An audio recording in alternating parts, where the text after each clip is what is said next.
kaharian mo, sundin ang loob mo dito sa lupa para na sa langit. Bigyan mo po kami ngayon ng aming kakanin sa araw-araw at patawarin mo kami sa aming mga sala para ng pagpapatawad namin sa nagkakasala sa amin.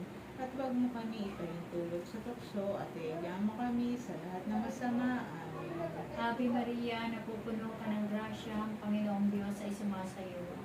Bukod kang pinagpala sa babaeng lahat at pinagpala naman ang iyong anak na si Jesus. Santa Maria, Ina ng Diyos, ipanalangin mo kami makasalanan, ngayon at kung kami mamatay. Amen. Walhati sama sa anak at sa Espiritu Santo. Kapara sa unang-una, ngayon at makailanman, magpasa walang hanggan, siya nawa. Sa ngalan ng Ama, ng Anak, ng Espiritu Santo. Amen. I love you with the love of the Lord.